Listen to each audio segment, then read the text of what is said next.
howlgalkan oo bilowday aroornimadii saakay ayaa waxaa fulinayay ciidamada ammaanka dalka waxaana laga sameeyay inta u dhaxaysa ceelasha biyaha iyo deegaanka Lafoole ee gobolka Shabeellaha Hoose iyadoona lagu soo qabqabtay dad looga shakiyay in ay ka tirsan yihiin xarakada Al-Shabaab.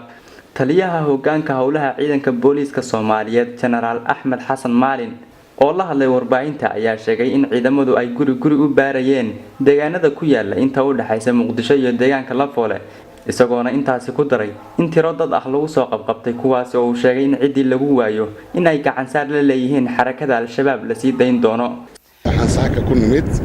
degmada Lafoole halkaas oo laga baarayo kooxaha nabadiidka ah howlgalkaas oo ku nimid xalay 10 saac soo galnay haddana waxaan ku jiraa wali hawshii waxaan kala saaraynaa macaabista qofka dambilaha iyo qofka aan dambilaha ahayn qofka dambilaha mal deynayo qofka aan dambiga lahayn ee Soomaaliga ee xaqalana waa la sii deynayaa iyo la xurmaynayo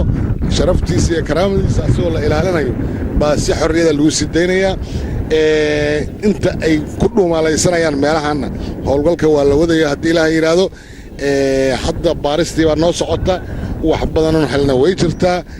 welina baaristaan ku jirnaa haddii Ilaahay yiraahdo kullay xilligay soo gabagabadana waa soo sheegi doonaa insha Allah. si kastaba ciidamada ammaanka dalka ayaa muddooyinkan dambe waday howlgallo isdaba jooga kuwaas oo ay ka sameeyeen xaafadaha degmooyinka gobolka Banaadir iyadoona howlgalladani ay noqonayaan kuwii ugu horeeyay oo howlgallo baaritaan ah oo ay ciidamada ammaanka ka fuliyaan deegaanka ceelasha biyaha ee duleedka magaalada Muqdisho.